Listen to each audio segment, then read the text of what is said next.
이 자리에 나와 예배하는 우리 모든 성도님들과 가정에서 인터넷으로 예배하는 우리 모든 성도님들이 기도의 회복을 통해 가지고 가정과 자녀들과 우리 모든 구성원들의 영적 생명이 회복되는 놀라운 은혜가 있기를 주님의 이름으로 축원합니다. 아멘. 명절 잘 보내셨습니까? 명절 잘 보내시고 오셨는데 이제 다시 기도의 자리, 또 예배의 자리, 일상의 자리 가운데서 승리하는 귀한 삶이 되기를 바랍니다. 제가 오늘부터 느헤미야서 말씀을 좀 강의를 합니다. 13장까지 전체를 다 보지는 못하고 제가 중간쯤 가서 한번 멈출 거고요. 그 이후에 다시 또 이어가지고 후반 부분을 느헤미야서 강의를 쭉 이어서 전달하도록 하겠습니다. 느헤미야서를 보시게 되면은 보통은 느헤미야의 지도력에 집중을 하는 경우가 많습니다. 그래서 사실 신학 논문들 가운데도 느헤미야의 지도력을 평가하고 거기에 대한 논문들이 많이 나와 있는 것을 볼 수가 있는데, 저는 이 느헤미야서를 보면서 성벽 재건에 초점을 맞추려고 합니다. 느헤미야가 어떤 인물이었기에 성벽 재건이 되고, 또 성벽 재건이 되는 중에 어떤 방해들이 있었고, 우리들에게도 다가올 수 있는 이런 영적 공격들에 대해서 좀 설명을 드리고 말씀을 좀 쭉 나눌 겁니다. 그리고 이 느헤미야는 예루살렘의 성벽을 재건했는데, 그 성벽이 이제 저희들에게 비추었을 때 우리들 가정과 우리들 개인의 영적 성벽이 견고하게 세워져 있는가, 이 부분을 점검할 겁니다. 영적 성벽이 재건돼야 돼요.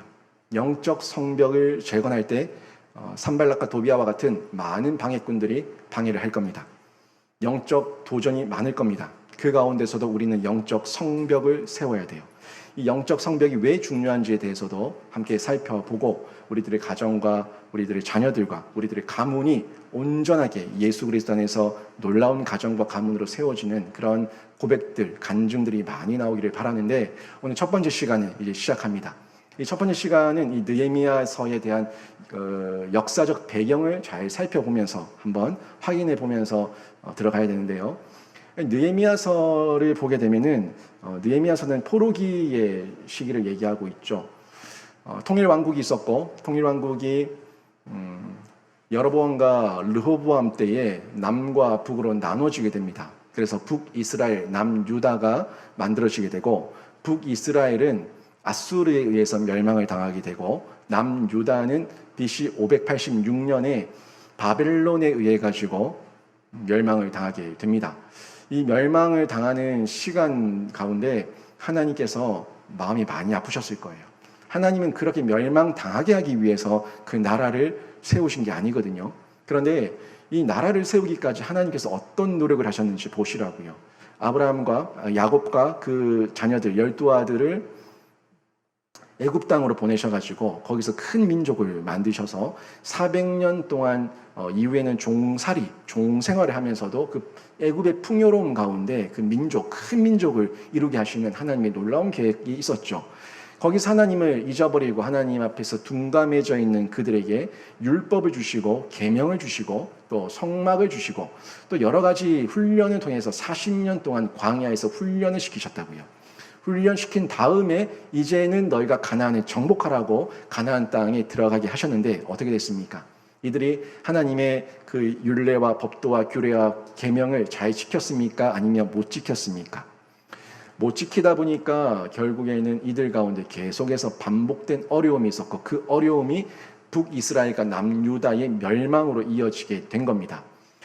이 가운데서 하나님께서 멸망을 가만히 내버려 두시고 보신 게 아니에요. 어떻게 하셨어요? 끊임없이 선지자들을 보냈습니다. 선지자들이 모함을 당하고 죽기도 하고 어려움을 당하는 그 가운데서도 하나님께서는 끊임없이 계속해서 선지자들을 통해 가지고 그들은 들으려 하지 않았지만, 그들의 귀를 막았고 눈을 감았고 왕과 그 백성들은 들으려고 하지 않았지만, 하나님은 끝까지 목숨을 건 선지자들을 통해 가지고 외치게 하셨어요. 뭘 외치게 하셨습니까? 이건 죄다. 이렇게 하면 안 된다. 이렇게 하면 망한다. 돌이켜라. 돌아봐라. 하는 것을 끊임없이 얘기하셨던 것을 저희는 역사서와 선지서를 통해서 확인할 수가 있습니다. 하나님의 사랑이에요. 끊임없이 그 백성들에게 외치게 하셨던 하나님의 사랑인데, 이 백성들이 하나님의 외침과 하나님의 사랑에 대해 가지고 결국에 눈을 감고 귀를 막으면서 거부하죠. 그래서 망한 거예요. 그래서 멸망을 당한 겁니다. 북이스라엘과 남유다의 멸망을 보면서 저희가 그냥 허투루 볼 것이 아니라 왜 망했는가를 살펴보고, 우리도 이와 같이 하면 망한다는 걸 깨달아야 돼요. 근데 우리가 너무 무감각해지고 무뎌져 있는 것을 볼 수가 있습니다. 많은 선지자들이 있었지만 이사야 선지자가 있었고, 예레미야 선지자가 있었고, 에스겔 선지자가 있었습니다. 대선지자들이라고 얘기하는 그들을 통해 가지고 하나님께서는 끊임없이 쭉 그 말씀을 계속해서 선언하게 하셨는데, 그 가운데서 또 하나님의 이 예레미야를 통해서 보여주셨던 은혜를 보게 되는데, 기약도 없이 포로로 끌려갔을 때 이 백성들이 마음이 실족할까봐, 마음이 어려움과 공고함을 당할까봐 예언을 주세요. 뭘 주십니까? 포로 시간에 대한 기간, 포로 시대에 대한 기간을 70년이 될지라고 말씀하시면서 소망과 희망을 끊지 않도록, 소망과 희망이 흔들리지 않도록 하나님께서 예레미야의 말씀을 통해 가지고 이스라엘 백성들을 붙드셨던 것을 저희가 확인할 수가 있습니다. 이런 역사 가운데 실제로 이 70년이라고 하는 포로 생활 가운데 바벨론, 남유다를 멸망시켰던 그 바벨론이 멸망하게 되죠. 누구에 의해서요? 바사, 페르시아라고 하는 이 바사 왕국에 의해서 멸망을 당하게 되고, 이 바사 왕의 이 고레스 왕이 등극을 하면서 실제적으로 이 포로 귀환이 이루어지게 됩니다. 바벨론은, 그 화려했던 바벨론은 역사의 한켠으로 흘러가 버리고 바사 제국이 등장하고 고레스 왕이 등장하고, 그리고 그를 통해 가지고 스룹바벨과 에스라, 이 스룹바벨과 에스라를 통해서 1차, 2차 귀환을 일으키게 되죠. 이 역사가 쭉 펼쳐졌습니다. 그리고 지금 느헤미야는 1차, 2차 포로 귀환 이후에 3차, 즉 세 번째 포로 귀환의 인솔자, 지도자가 되어서 결국에 예루살렘으로 다시 돌아오게 되는데, 그 역사의 배경이 느헤미야서의 전체적인 대략적인 배경이고 흐름이었습니다.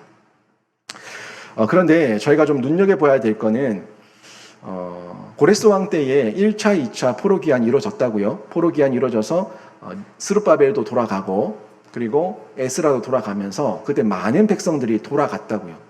어떻습니까? 여러분이 속국의 포로로 있다가 이제 해방이 되어가지고 자유를 얻어가지고 본국으로 돌아가라고 하면은 여러분 어떨 것 같아요? 기쁘게 돌아가겠죠.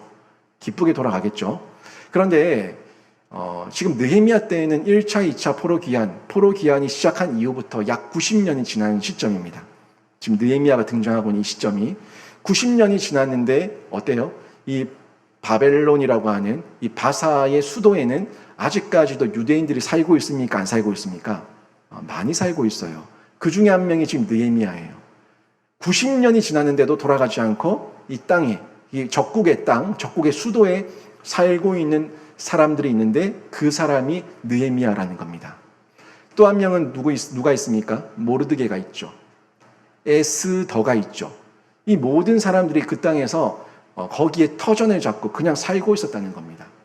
비난받을 내용도 되고, 또 하나님을 버렸다고 손가락질할 수도 있는 그런 역사의 흐름 속에 있습니다. 하지만 그 사람들은 거기를 떠나지 않았던 공통점이 있는데 뭐였냐면은 기득권이었어요. 이미 그 땅에서 털을 잡고 살다 보니까 기득권을 가지고 자기가 거기서 주인 행세를 하면서 살고 있는 거예요. 느헤미야는 여기 오늘 본문에서 봤지만 왕 곁에서 왕을 보필하고 있는 술관원입니다. 아주 높은 위치죠. 술관원이었고, 모르드게는 왕궁의 성문을 지키는 관리였어요. 뭐 장군이나 어떤 그런 군인으로서 어떤 이름을 떨치고 있었겠죠. 그런 영향력이 있었기 때문에 자신의 조카였던 에스더를 왕비까지도 만들 수가 있었던 겁니다. 이런 내용에서 봤을 때 지금 느헤미야, 에스더, 그리고 모르드게, 이런 사람들은 모두가 기득권자였다.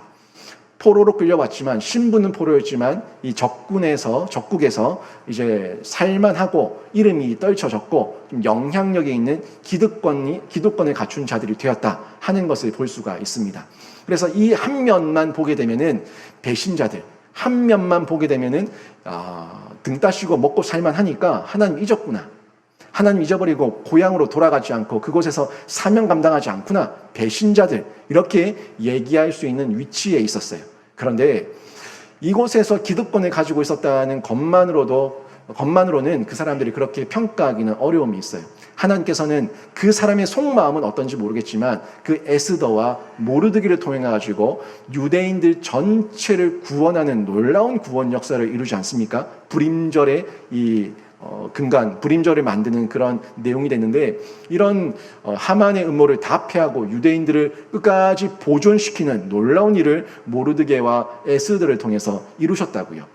그리고 하나님께서는 이 느헤미야를 또 통해 가지고 어떤 마음을 주셨어요? 느헤미야에게 영적 부담감을 주시고 거룩한 부담감을 주시고 나라와 민족을 위한 부담감을 주셔가지고 결국에는 술관원의 위치에까지 올라간 이후에 거기서 안주하지 않고 다시 예루살렘으로 돌아와서 성벽을 재건하는 큰 역사를 이루는 주인공으로 하나님께서 사용하셨다는 것을 볼 수가 있습니다.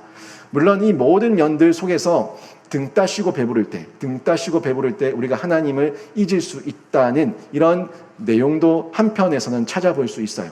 아마 모르드게도 에스더도 느헤미야도 이 여러 가지 면에서 등 따시고 배부르고 잘 먹고 잘 살고 있는 상황 가운데서 굳이 내가 고생을 할 필요가 있을까? 굳이 예루살렘까지 가서 고생할 필요가 있을까? 하는 여러 가지 고민도 있었을 겁니다. 분명 인간이기 때문에 고민이 있었을 거예요. 그런 인간의 연약한 마음까지도 바꾸시는 분, 그 인간의 연약한 계산까지도 하나님의 놀라운 역사로 역전시키는 분이 우리 하나님이라는 걸, 이 하나님이시라는 것을 우리가 이 에스더와 모르드게, 그 느헤미야 전체적인 포로 귀환 시대의 이 역사를 보면서 확인할 수가 있다는 겁니다. 여러분, 이 느헤미야가 오늘 본문 1장에서 드리고 있는 이 내용은요, 기도의 내용이에요. 4절부터 본격적으로 시작하는 이 기도의 내용이 쭉 펼쳐지게 되는데, 저는 이 느헤미야의 기도를 보면서 참 거룩한 기도다, 참 능력 있는 기도다 하는 생각을 가지게 됩니다. 느헤미야는요, 참 뭐라 그래야 될까요? 이 끈기 있게 기도했고 포기하지 않는 기도의 용사였다는 것을 제가 확인하게 되는데, 여러분 한번 보실까요? 도표를 보시면 확인할 수가 있는데, 보세요. 지금 1차, 2차, 3차에 3번의 포로가 끌려갑니다. 여호야김, 시드기야, 이 남유다의 마지막 왕들 때에 계속해서 포로로 끌려가다가 결국에 시드기야 왕 때에 마지막 포로로 끌려가면서 나라가 완전히 멸망을 하게 되죠. 이때가 BC 586년이에요. Before Christ, 기원 전, 예수님 전에 586년에 그때 시드기야 왕 때에 남유다가 멸망했다는 것을 확인할 수가 있는데, 지금 보시라고요. 아닥사스다 왕 때 느헤미야가 지금 3차 포로 귀환을 하게 되는데, 이때까지 대략적으로 봐도 140년, 그냥 계산 정확하게 안 하고 그냥 좀 편하게 140년이 지났어요. 140년이 지났고, 그리고 1차 귀환 때부터 지금 3차 귀환 때까지가 거의 90년이 지났습니다. 그런데 오늘 하나님을 통해 가지고 듣게 되는 이 내용이 뭡니까? 이 하나님을 통해 가지고 듣게 되는 내용이 예루살렘의 성벽이 회파되어 있다, 허물어져 있다는 이야기를 듣게 되는 거예요. 조금 의아하게 보셔야 됩니다. 여러분, 그렇지, 남유다에 남아있는, 예루살렘에 남아있는 이 포로로 끌려오지 않았던 사람들, 그 사람들이야 어차피 힘도 없고 능력도 없고 아무것도 없고 다 엘리트들은 다 끌려갔고 그냥 하류층 사람들만 남아있으니까 성벽 재건, 성전 건축 꿈이나 꿨겠어? 그럴 수 있지 라고 생각할 수 있어요. 그럴 수 있습니다. 그런데 스룹바벨이 갔다고요. 에스라가 갔다고요. 그 위대한 학자 에스라가 갔다고요. 에스라가 돌아간 이후에 90년이 지났어요. 90년이 지났는데 어떻습니까? 성벽이 재건됐습니까? 성벽이 재건 안 됐습니까? 안 돼 있다고요. 여기에 의구심과 의아함을 가지게 되는 거예요. 왜 스룹바벨이 갔고 그 위대한 학자 에스라가 갔는데도 불구하고 이 성벽은 재건되지 않았을까? 물론 그 가운데 스룹바벨 성전이 완공이 되고 하나님께 봉헌이 되고 하는 역사들도 있지만, 이 가운데 왜 성벽 재건은 하지 않았을까라는 생각을 하게 되는데, 여러분, 놀라운 사실은 이 140년 동안, 90년 동안 성벽이 허물어진 채 방치됐던 예루살렘이 느헤미야가 돌아가고 난 이후에 52일 만에 성벽이 중수되고 재건되는 놀라운 역사가 일어났다는 것에 여러분 주목하시기를 바랍니다. 관심이에요.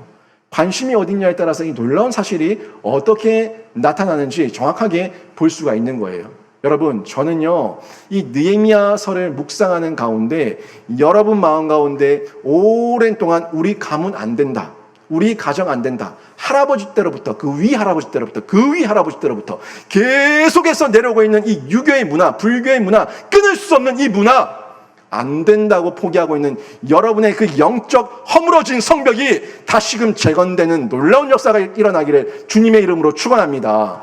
여러분, 140년 동안 관심이 없었어요. 90년 동안 관심이 없었어요. 관심이 없는 중에 그 누구도 도전하지 않았던 그 성벽이 52일 만에 느헤미야의 놀라운 기도, 능력 있는 기도, 그 관심 가운데 회복됐다는 것에 여러분이 주목하시기를 바랍니다. 여러분이 여러분의 자녀들과 여러분의 가문과 여러분의 모든 가정에 관심을 가지고 영적 성벽을 재건하겠다는 능력의 기도를 가지고 일어서게 되면은 하나님께서 다시 한번 그 가정 가운데 중수하게 하시고 재건하게 하셔서 믿음의 명문 가문으로 놀랍게 세워주실 줄로 믿습니다. 그 가운데 여러분, 이 능력 있는 느헤미야의 기도를 보시라고요. 먼저 볼 게 관심이에요. 느헤미야의 관심이 어디 있었는가를 보게 되면은, 느헤미야니까 했구나, 하나님께서 느헤미야니까 사용하셨구나 하는 것을 볼 수가 있어요. 1절 2절 보십시오. 1절 2절 보시면, 하갈의 아들 느헤미야의 말이라, 아닥사스다 왕 제20년에 기스르월에 내가 수상궁에 있는데 내 형제 가운데 하나인 하나니가 두어 사람과 함께 유다에서 내게 이르렀기로 내가 그 사로잡힘을 면하고 남아있는 유다와 예루살렘 사람들의 형편을 물은즉. 아멘. 느헤미야는 지금 수상궁이라고 하는 수도에 있습니다. 왕 곁에 있습니다. 그런데 느헤미야의 관심이 어디 있는지 보시라고요. 궁의 화려함이 있지 않았습니다. 왕의 그 능력이 있지 않습니다. 느헤미야의 관심은 예루살렘에 가 있어요. 느헤미야의 관심은 자신의 민족에게 가 있어요. 이걸 보셔야 되는 거예요. 지금 느헤미야가 있는 곳은 수상궁이라고 얘기했습니다.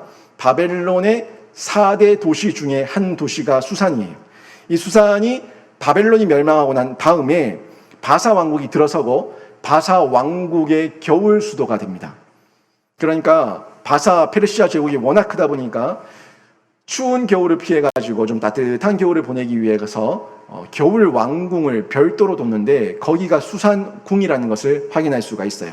때가 기스르월이라고 얘기하고 있는데 이 기스르월은 태양력으로 보게 되면 약 11월경입니다. 결국 겨울이 시작하는 시점이죠. 겨울이 시작하는 시점에 왕과 그 모든 관료들이 수산궁으로 와서 거기서 겨울을 날 준비를 하고 있는 겁니다. 그래서 느헤미야도 왕과 함께 겨울 수도인 수산에 와서 같이 거하고 있는데, 나라가 망하면서 포로로 잡혀온 사람의 후손이 왕과 함께 있다는 것, 이거는 대단한 일입니다. 파격적인 대우고 혜택이에요. 보통은 그 신분을 다 따지잖아요. 요즘도 저희 공무원이나 어떤 군인들 승진 이런 거 다 볼 때 그 사람들의 어떤 가문이나 어떤 그런 혈통이나 이런 것들을 다 보는 경우들이 있다고 하는데, 여러분 그런 부분들이에요. 포로예요. 신분 자체가 포로 신분이었다는 겁니다. 그런데도 불구하고 이 사람이 왕 바로 곁에 있다는 것은 엄청난 혜택이고 대우였다는 것을 저희가 확인할 수가 있어요. 많은 사람들, 특별히 유대인들의 큰 부러움을 받았을 겁니다. 느헤미야는 화려한 왕궁, 풍족한 왕궁에서 왕의 보호를 받으면서 얼마든지 떵떵거리면서 즐겁게 행복하게 살 수 있었습니다. 하지만 피를 못 속이는 거예요. 이 피를 못 속이니까 행복하지 않은 거예요. 즐겁지가 않은 거예요. 느헤미야는 유다 사람과 예루살렘의 형편에 늘 관심이 쓰이고 신경이 쓰였던 겁니다. 나는 이렇게 살고 있지만 우리 형제들은 저 예루살렘에서 얼마나 고생하고 있을까? 이런 마음이 늘 신경이 쓰이는 겁니다. 또 느헤미야는 유다 사람과 예루살렘의 형편에 신경을 쓰다 보니까 자신의 안위와 또 자신의 만족에는 그렇게 큰 관심을 가지지 못했어요. 왜 내가 1차, 2차 포로기한테 안 돌아갔을까? 내가 어려서 못 돌아갔다, 부모 때문에 못 돌아갔다, 여러 가지 이유를 댈 수 있겠지만 지금 장성에서 왕 곁에 있는 자기의 이성과 생각을 가지고 민족을 생각하니까 이 가슴이 아픈 거예요. 여러 가지 마음이 드는 겁니다. 그러던 중에 자신의 형제였던 하나니를 통해 가지고 예루살렘의 소식을 실제적으로 접하게 됩니다. 그리고 느헤미야는 자신의 도움이 필요 없는 수상궁의 사람들보다, 자신은 한 명쯤 없어도 되는 이 수상궁의 사람들보다 내가 정말 필요한 곳, 내가 꼭 있어야 될 곳, 나의 도움이 필요한 곳, 그 민족과 예루살렘이 생각이 드는 거예요. 거기에 소식이 더 궁금해지고 거기에 관심이 가 있는 겁니다. 하나님에게 이런 소식을 듣습니다. 3절에 나오는데요. 그들이 내게 이르되 사로잡힘을 면하고 남아있는 자들이 그 지방 거기에서 큰 환난을 당하고 능욕을 받으며 예루살렘 성은 허물어지고 성문들은 불탔다 하는지라. 아멘. 이 사로잡힌 자들이라는 내용이 있어요. 사로잡힘을 면하고 남아있는 자라는 표현이 있는데, 여기 이 사람들은 어떤 사람들이냐 하면 그 멸망 당시에, 남유다 멸망 당시에 포로로 잡혀오지 않고 그 자리에 남았던 사람들, 거기에 플러스 1차, 2차 포로 기한 때 그 땅으로 돌아간 사람들, 이 사람들이 지금 다 남아있는데, 이 사람들이 그렇게 많이 있음에도 불구하고 140년 동안, 그리고 90년 동안 아직까지도 성이 회파된 상태라는 소식을 듣게 된 거예요. 마음이 미어지는 거죠. 아니, 돌아갔으면 잘 살아야지, 돌아갔으면 좀 더 나은 모습을 살아야지, 돌아갔으면 거기서 좀 제대로 살아야지, 왜 그러고 사냐 하는 마음이 드니까 이 포로 귀환한 사람들은 거기서 뭘 한 거냐 하는 마음이 들면서 자기가 가서 뭐라도 도와야겠다 하는 마음이 일어났던 겁니다. 그냥 괜찮을 줄 알았어요. 그냥 잘 사는 줄 알았어요. 그냥 그렇게 살면은 괜찮겠지라고 스스로 그냥 한편으로 그냥 내버려둔 채 마음 가운데 방치했던 거예요. 이런 마음이 드니까 자신의 미안함, 자신의 범죄함, 여러 가지 마음들이 마구 속에서 일어나면서 하나님 앞에 다시 한번 기도를 하게 되는데, 이 느헤미야의 관심에 저희가 한 번 더 주목하게 되는 겁니다. 여러분의 관심은 어디 있습니까?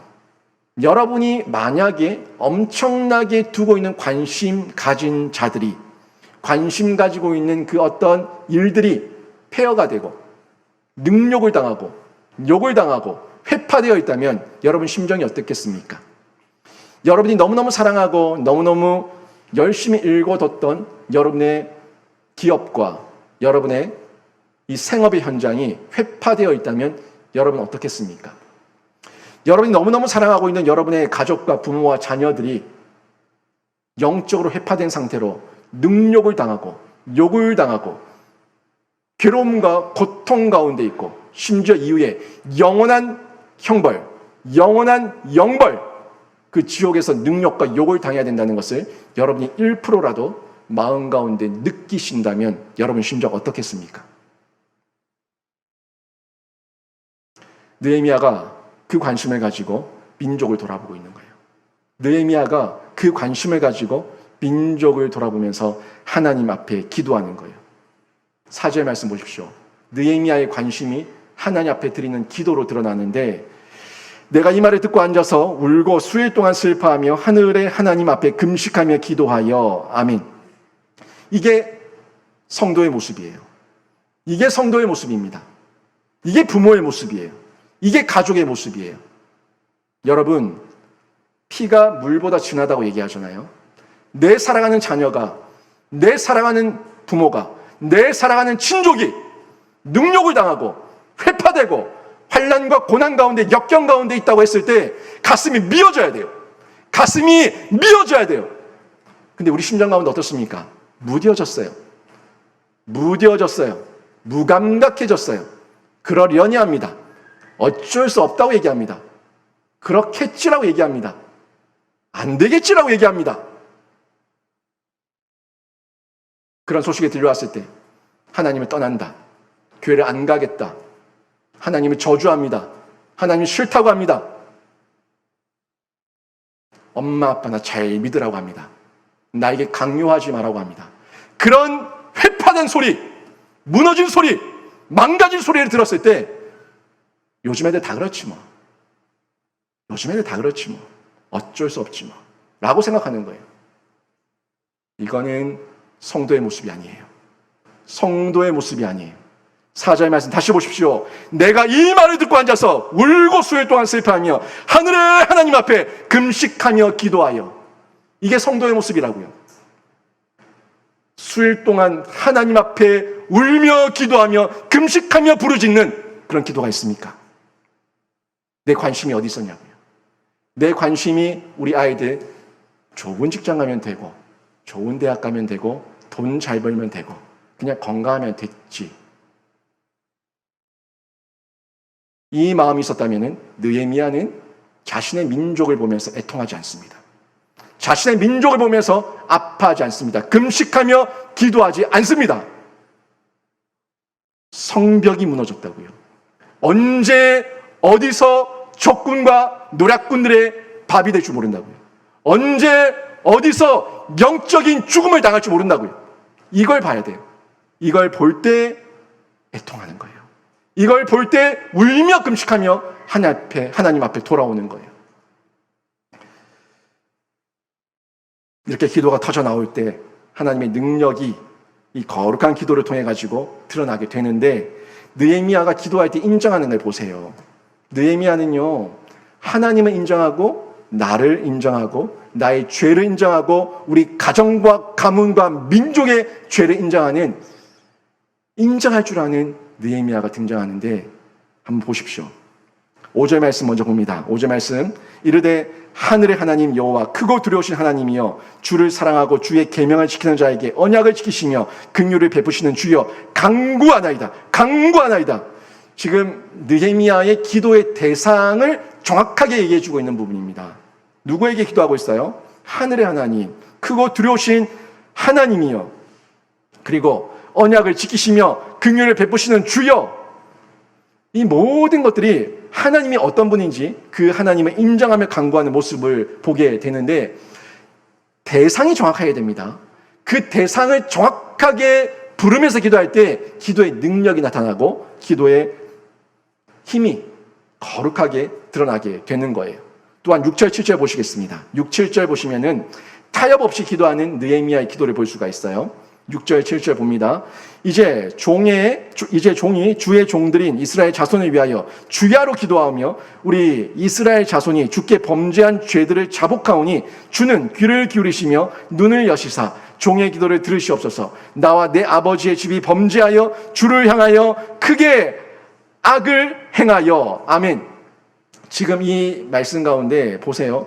주야로 기도한다고 얘기합니다. 주야로 기도한다고 얘기하고 있고, 이스라엘 자손이 주께 범죄한 죄들을 자복한다고 얘기하고 있고요. 그리고 나와 내 아버지의 집이 범죄하여 주를 향하여 크게 악을 행했다고 얘기하고 있습니다. 이 내용을 통해서 확인할 수 있는 부분은요, 느헤미야가 핑계대고 변명되지 않고 있다는 거예요. 우리들 기도는요, 여러분, 뭐 주세요라고 얘기는 참 잘하고 내 죄에 대한 정확한 인정을 잘 못합니다. 늘 핑계대고 변명합니다. 우리 아이들처럼 누구 때문에 라고 얘기하는 그 핑계와 변명이 끊어지지 않는 모습을 보게 되는데, 느헤미야는요, 핑계와 변명 없이 오로지 그대로 자복하고 인정하면서 회개하고 있는 것을 볼 수가 있습니다. 세상은요, 돈과 사람을 두려워합니다. 그들에게 잘 보이기 위해서 굽신거립니다. 자신의 신앙과 신념을 버리고 타협합니다. 하지만 신앙과 믿음이라는 신념은 결코 타협의 대상이 아니에요. 여러분, 신앙과 신념은요, 믿음은요, 타협의 대상이 아닙니다. 신념이 있어야지 죽어요. 신념이 있어야 순교합니다. 나라를 위해서 순교하신 분들, 순국하신 분들, 신앙을 지키기 위해 순교하신 분들은요, 그 신앙과 믿음을 지키기 위해서 순교하고 순국한 거예요.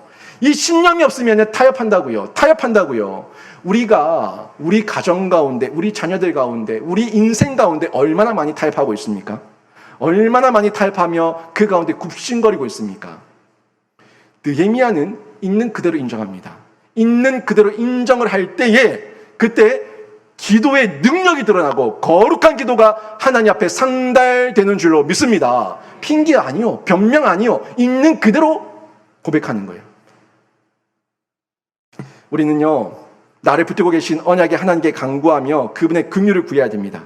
나를 불쌍히 여기시고 나의 죄를 사하시고 나에게 다시 회복을 주실 수 있는 분은요, 하나님이다. 하나님이에요. 내 자녀가 아니라 하나님이에요.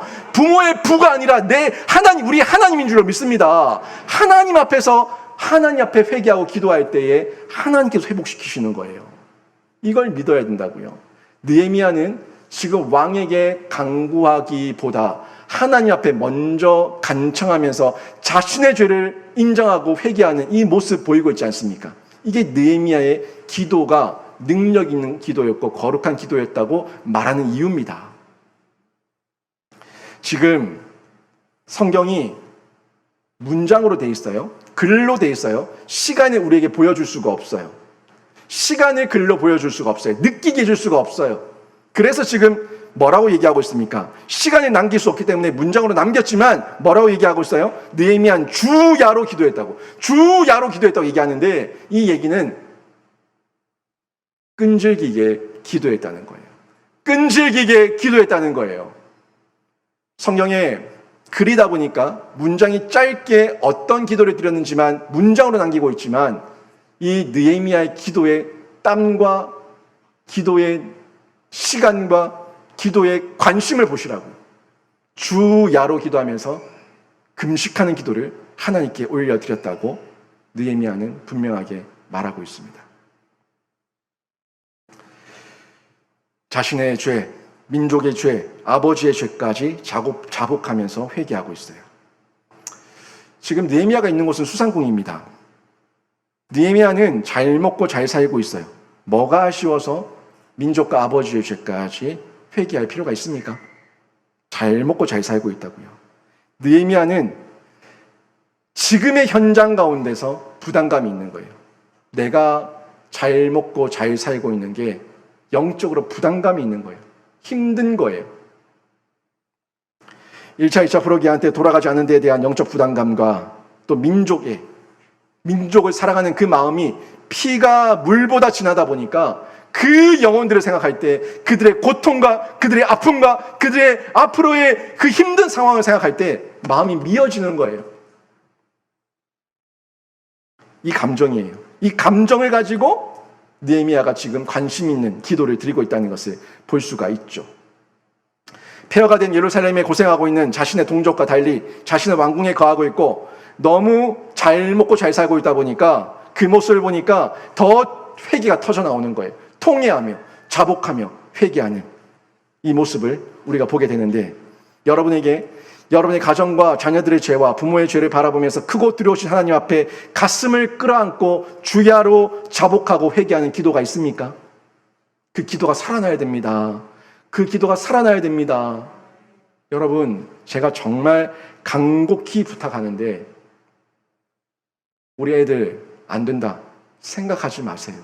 우리 애들 머리가 너무 컸다 생각하지 마세요. 우리 애들 이 세상에 찌들었다 생각하지 마시라고요. 여러분이 기도하지 않는 합리화를 하고 있는 거예요. 여러분의 영적 나태함을 드러내고 있는 겁니다. 영적인 게으름을 드러내고 있는 거예요. 더 기도해야 됩니다.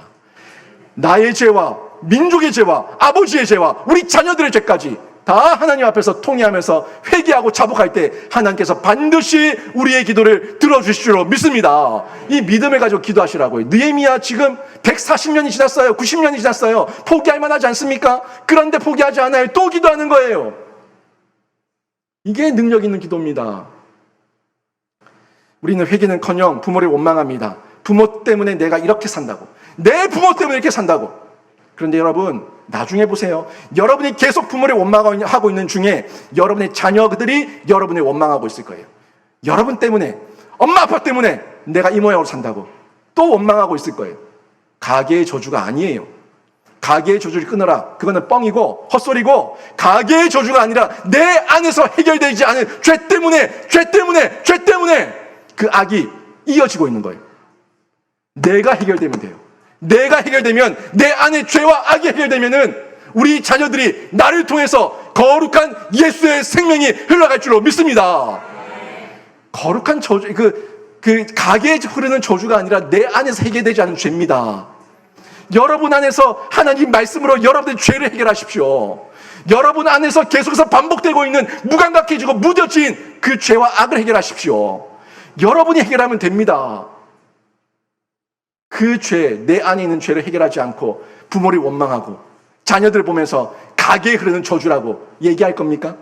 아니에요. 가게에 흐르는 저주가 아니라 내 안에 있는 죄가 하나님 앞에서 해결되지 않았다는 것을 기억하십시오. 그래서 느헤미야가 기도하고 있는 거예요. 자신의 죄와 민족의 죄와 아버지의 죄를 자복하며 통회하며 회개하고 자기부터 나부터 바뀌겠다고 금식하며 주야로 끈질기게 기도하는 거예요. 이게 시작입니다. 여러분 언제까지 원망할 겁니까? 언제까지 집안과 전통을 핑계대며 죄에 익숙해지고 뒤범벅이 되어서 세상 핑계대면서 세상 얘기하면서 변명하면서 계속해서 죄와 악을 반복하시겠습니까?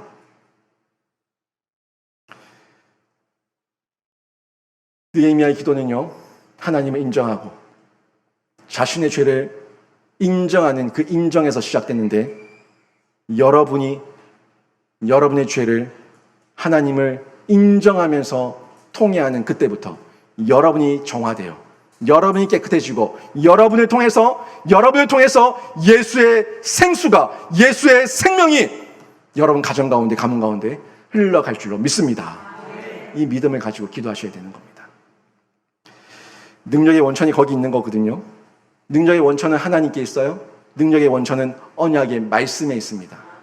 느헤미야가 지금 7절에서 10절까지 기도하고 있는데 이 기도의 내용을 잘 보십시오. 하나님께서 능력의 원천임을 분명하게 알고 기도하고 있습니다. 그리고 하나님께서 능력 중에 언약하신 말씀에 근거해서 기도하고 있다는 것을 확인할 수가 있습니다. 7절 보세요.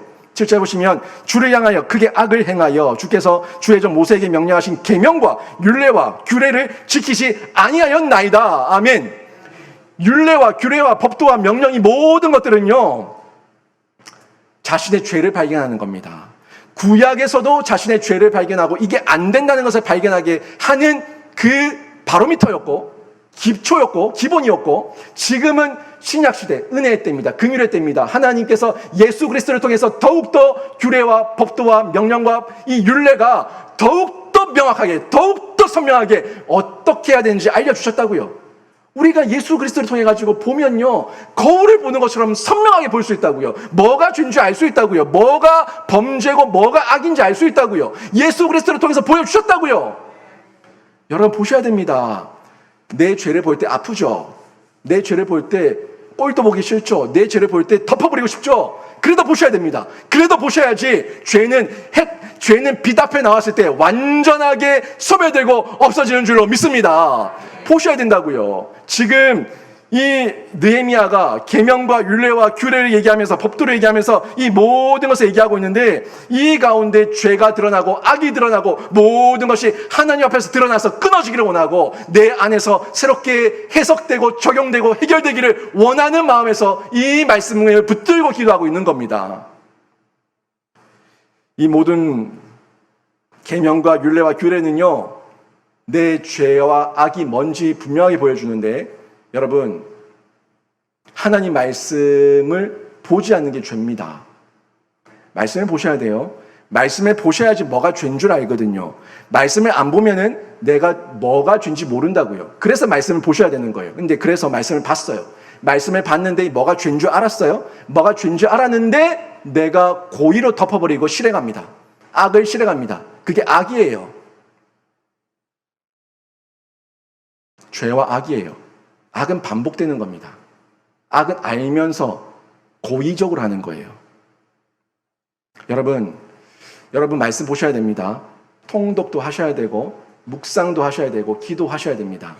그게 죄입니다. 안 하는 게 죄입니다. 제가 이렇게 얘기하면은, 목사님 뭐 기도 좀 안 하는 게 죄입니까? 말씀 좀 안 보는 게 뭐가 죄입니까? 묵상 안 하는 게 그게 뭐가 죄입니까? 라고 얘기를 하면은 그게 무뎌진 거예요.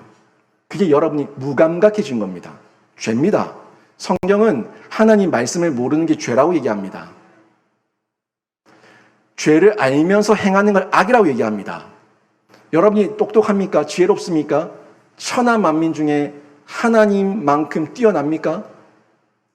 여러분이 죄를 알기 위해서 말씀을 보셔야 되고, 여러분이 죄를 알기 위해서 묵상하셔야 되고 해석하셔야 되고 적용하셔야 됩니다. 그래야지 죄와 악을 끊을 수가 있어요. 지금 느헤미야의 기도를 보실 때, 느헤미야는 철저하게 말씀에 근거해서 기도하고 있고 언약에 근거해서 기도를 하고 있는데 자신의 죄가 뭔지를 알고 기도하고 있는 거예요. 나의 영혼을, 여러분의 영혼을 학대하며 굶주리게 하고 있다면, 그것을 당연하게 받아들이고 있다면 그게 죄고 악이에요. 세상의 법을 어기는 것만 죄고 악이라고 생각하지 마세요. 하나님의 법을 모르는 게 죄고, 하나님의 법을 알려고 하지 않는 게 죄고, 하나님의 법을 알면서 실행하는 게 악입니다. 이걸 알고 계셔야 된다고요. 하나님 말씀을 대충 얼버무리고 나 좋을 대로 하려고 하는 거 버리셔야 돼요. 타협이에요. 협상이에요. 8절 9절 보십시오. 8절 9절 보시면 느헤미야가 옛적에 하나님께서 하셨던 그 말씀을 근거로 해서 기도하는 것을 보고 있는데 회복을 요청하는 거죠. 한번 볼까요? 같이 한번 읽습니다. 시작. 옛적에 주께서 주의 종 모세에게 명령하여 이르시되 만일 너희가 범죄하면 내가 너희를 여러 나라 가운데 흩을 것이요 만일 내게로 돌아와 내 계명을 지켜 행하면 너희 쫓긴 자가 하늘 끝에 있을지라도 내가 거기서부터 그들을 모아 내 이름을 두려고 택한 곳에 돌아오게 하리라. 아멘. 지금 여기 이 말씀의 핵심은 회복이에요. 말씀을 어기면 흩겠지만 말씀을 지키면은 하늘 끝에 있을지라도 돌아오게 하시겠다고, 하나님께서 택하신 곳에 돌아오게 하시겠다는 그 약속, 그 언약을 붙들면서 기도하고 있는 느헤미야의 모습을 볼 수가 있는데 핵심은 뭡니까? 멸망이 아니라 회복을 요청하는 거예요. 회복을 요청하고 있는데 말씀에 근거해서 하고 있지 않습니까? 우리도 마찬가지입니다. 나와 나의 아비 집이 범죄했어도 주께서 택하신 백성이기에 약속을 기억해 달라고, 하나님께서 이 약속을 붙들고 기도할 때 약속을 기억해 달라고 간구하셔야 된다는 겁니다. 하나님 앞에 그렇게 기도하면은 변치 않으시는 우리 하나님께서 하나님 의지하고 말씀을 의지하고 기도하는 우리들의 기도를 들어주십니다. 여러분에게, 나와 가족과 자녀들에게 해결되지 않은 죄의 문제가 있어도 택한 곳에 돌아오게 하리라는 이 약속의 말씀을 붙들면서 끈질기게 기도하는 은혜가 있기를 주님의 이름으로 축원합니다. 그 가운데 하나님을 더더욱 신뢰하면서 기도할 때 능력이 나타납니다. 하나님만 신뢰하면서 기도할 때 회복이 시작이 되는데 오늘 말씀과 이 이사야서 49장의 말씀을 한번 연결해서 보자고요. 이사야서 49장 15절 16절에 보니까 이런 말씀이 나옵니다. 같이 한번 읽습니다. 시작. 여인이 어찌 그 젖먹는 자식을 잊겠으며 자기 태어난 아들을 긍휼히 여기지 않겠느냐. 그들은 혹시 잊을지라도 나는 너를 잊지 아니할 것이라. 내가 너를 내 손바닥에 새겼고 너의 성벽이 항상 내 앞에 있나니. 아멘. 우리 하나님께서 여러분과 여러분의 자녀들을 내 손바닥에 새겼다고 얘기해요. 손바닥에 새겼을 뿐만이 아니라 어떻게 보호하신다고 얘기합니까? 성벽처럼 보호하신다고 얘기하고 있어요. 성벽처럼 보호하신다고 얘기하고 있습니다. 나를 잊지 않으시고 손바닥에 새겼고 너의 성벽이 항상 내 앞에 있다고 얘기하고 있는데, 여러분 이 성벽을 오늘 느헤미야의 이 예루살렘의 성벽과 연결해서 한번 보세요. 성벽은 보호하는 겁니다. 호위하는 겁니다. 지켜주는 겁니다. 안전을 보장해 주는 겁니다. 그게 성벽이에요. 성벽의 기능입니다. 그런데 예루살렘에 성벽이 무너져 있어요. 140년이 지나도록, 90년이 지나도록 그 성벽이 무너져 있습니다. 이 성벽이 회파된 이스라엘, 예루살렘 뭘 얘기하고 있습니까? 영적인 권위가 없다는 거예요. 육적인 보호막이 없다는 겁니다. 영적으로 육적으로 모든 것이 무너져 있어요. 무너져. 말씀이 없어요. 영적 권위가 없어요. 아무것도 없어요. 언제든지 육적으로도 도륙당하고 영적으로도 도륙당하는 그런 회파된 상태, 그런 상태 가운데 있을 때 우리가 누구를 의지해야겠습니까? 누구를 의지해야 될까요? 나를 손바닥에 새기신 그 하나님, 나를 성벽으로 보호하시는 그 하나님을 의지해야 되는 줄로 믿습니다. 이 말씀을 우리가 연결해서 보는 겁니다. 지금 우리들의 모습이 어떻습니까? 우리들의 모습 가운데 말씀이 없어요? 영적 권위가 없어요. 부모들의 영적 권위가 무너졌어요. 자녀들에게 말 못해요. 어떻게 하시겠습니까? 말씀이 없고 영적 권위가 없으면 무너지는 거예요. 무너진 곳을 다시 회복시킬 수 있는 것은 우리 하나님의 긍휼과 하나님의 언약을 붙든 기도로 시작되는 줄로 믿습니다. 기도하셔야 됩니다. 기도하셔야 된다고요. 무뎌지고 무감각해지면요, 죄책감이 없습니다. 죄와 악에 대해 가지고 이게 잘못됐는 줄 모릅니다. 뭐 다들 그렇게 하는데 뭐 어때라고 얘기합니다. 그게 죄고 악이에요. 타협이고 협상입니다. 무너졌으면 세워야죠. 무너진 걸 왜 당연히 받아들입니까? 140년이, 90년이 그렇게 흘러갔어요. 무너진 걸 당연히 바라보고 140년이 지났어요. 90년이 지났어요. 문제의식, 느헤미야를 통한 문제의식, 여러분이 발견하셔야 되지 않겠습니까? 이 문제의식이 있을 때 다시 회복되는 거예요. 하나님께서 젖먹는 자식을 잊지 않듯이 지금도 저와 여러분과 여러분의 자녀들과 여러분의 가정과 가문을 돌보시고 긍휼히 여기시며 다시 한번 세워줄 그때를 기다리고 있는 줄로 믿습니다.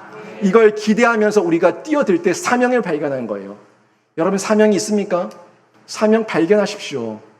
여러분에게는 생명이 아직 붙어 있고 호흡이 붙어 있고 여러분에게는 사명이 있습니다. 살아있는 동안에는 사명이 있다고요. 부모는 부모입니다. 부모는 부모입니다. 어릴 때 좀 더 양육하기가 편할 뿐이지 부모는 부모입니다. 지금은 머리가 굳어지고 목이 곧아져서 부모의 말에 자꾸 대든다는 것, 그거는 무뎌지고 140년, 90년이 지난 상황이고요. 하지만 그때도 사명을 발견하고 뛰어들게 되면은 하나님께서 그 부모와 그 가정의 한 명을 통해서 52일 만에 성벽을 재건하실 줄로 믿습니다. 늘 스룹바벨이 왜 못했을까요? 에스라가 왜 못했을까요? 느헤미야는 왜 했을까요? 사명을 발견하고 문제의식을 느끼고 뛰어들었을 때, 기도하며 하나님을 의지하며 뛰어들었을 때 52일 만에 성벽이 재건된 거예요. 이걸 여러분이 기억하셔야 됩니다. 11절 말씀 보십시오. 그 사명을 발견하기 위해서 몸부림치는 자에게 하나님께서 길을 열어주시는데 11절 말씀 같이 한번 읽겠습니다. 시작. 주여 구하오니 귀를 기울이사 종의 기도와 주의 이름을 경외하기를 기뻐하는 종들의 기도를 들으시고 오늘 종이 형통하여 이 사람들 앞에서 은혜를 입게 하옵소서 하였나니 그때에 내가 왕의 술관원이 되었느니라. 아멘. 기도가 먼저 이루어지고 하나님께 구체적으로 기도하며 금식하며 기도하며 자복하며 통회하며 회개하며 기도했을 때 하나님께서 길을 열어주세요. 뭐가 돼요? 왕의 바로 최측근에 있는 술관원이 되게 하신다는 겁니다. 지금 느헤미야가 나 승진했다고 자랑하는 겁니까? 느헤미야가 나 더 떵떵거리며 살 수 있다고 자랑하는 겁니까? 느헤미야는 이 술관원의 직을 이용해 가지고 하나님의 영광을 드러내고 하나님의 사명을 이루는 데 뛰어들게 되는 겁니다. 이게 느헤미야의 대단하고 위대한 지도력이에요. 사명을 발견한 사람에게는요, 사명을 위해서 몸부림치는 자들에게는 하나님께서 길을 열어주신다는 것을 저희가 확인하게 되는데, 막연하게 기도하지 마세요. 그냥 은혜 주시옵소서, 용서해 주시옵소서 그런 기도가 아니라 구체적으로 죄를 자복하고 성경 말씀을 붙들고 기도할 때 분명하고 선명하게 사명과 소명과 함께 담대함과 능력을 하나님께서 허락해 주실 줄로 믿습니다. 우리는요, 구체적인 기도를 드려야 됩니다. 우리 삶의 목적과 현재 이유를 그 구체적인 기도를 통해서 깨닫게 되기 때문에 그렇게 나타나게 되는데, 앞으로 느헤미야를 쭉 묵상하면서 오늘 1장 11절에서 왜 느헤미야가 내가 기도했더니 술관원이 되었다는 이 이야기를 하는지 2장부터 계속해서 펼쳐지는 이 느헤미야의 역사를 통해 가지고 우리가 확인하게 될 겁니다. 여러분, 기도가 선행됐죠? 관심을 가지십시오. 관심을 가지고 기도하시고 그리고 하나님께 사명 발견하시고, 이게 오늘 말씀이었습니다. 오늘 말씀의 내용이었는데 오늘 말씀 정리하면 이렇게 됩니다. 여러분, 자신의 관심을 다시 한번 점검하십시오. 여러분에게 있는 관심을 점검하시라고요. 자녀의 육적인 것에만 두지 마시고 자녀의 영적인 부분까지, 영혼까지 바라볼 수 있는 관점을, 이 관심을 점검하시면서 확인하시기를 바랍니다. 그리고 언약의 근거에 가지고 다시 기도하세요. 언약의 근거에서 기도하세요. 끝나지 않았습니다. 포기하지 마세요. 끝나지 않았습니다. 포기하지 마세요. 아직까지 여러분에게 호흡이 있고 생명이 있는 그 중에 하나님께서 여러분에게 다시 한번 기도하게 하시면은 여러분이 기도가 터져나오고 기도가 위대한 기도, 능력의 기도, 거룩한 기도가 될 줄로 믿습니다. 다시 기도하시라고요. 언약의 근거에서 기도하시라고요. 그리고 사명을 찾으세요. 사명을 찾으셔가지고 다시 도전하십시오. 포기하지 마시라고요. 다시 도전하시라고요. 다시 도전하시게 되면은 거룩한 기도, 능력의 기도를 통해 가지고 가정 회복이 시작되는 줄로 믿습니다. 여러분, 민족이 회파됐어요. 한 나라의 도성이 회파됐어요. 그런데 그 회파된 도성을, 성벽을 재건할 때 하나님께서 포로들을 쓰십니다. 포로들을 쓰신다고요. 자유인도 아니고 포로들을 쓰시는데 이 포로들이 영적으로 깨어있는 포로들이었다고요. 육적인 부분이 아니라 육적인 묶임바 되어 있었지만 영적으로 하나님 안에서, 말씀 안에서 자유했던 이 거룩한 사람들을 쓰셔가지고 하나님께서 능력을 드러내셨다고요. 느헤미야도 그 사람 아닙니까? 다 못한다고 할 때, 세상이 안 된다고 얘기할 때 그 강대국 가운데 포로의 신분이었던 느헤미야를 통해서 역사를 이루셨던 것처럼 여러분의 거룩한 기도와 능력의 기도가 회복되면은 여러분의 가정 됩니다. 여러분의 가정 회복됩니다. 여러분의 자녀들에게 신앙 계대, 영적 후사 됩니다. 그리고 믿음의 명문 가문, 대대로 주님만 높여드리는 믿음의 명문 가문 됩니다. 포기하지 마세요. 포기하지 마세요. 포기가 여러분 가운데 무뎌져 있고 무감각해진 죄와 악에 대한 표현이라는 것을 기억하시고 끝까지 포기하지 마시고 뛰어드셔가지고 여러분의 가정과 가문을 하나님 앞에 다 올려드리고 봉헌하시는 귀한 부모들 되시기를 주님의 이름으로 축원합니다. 아멘.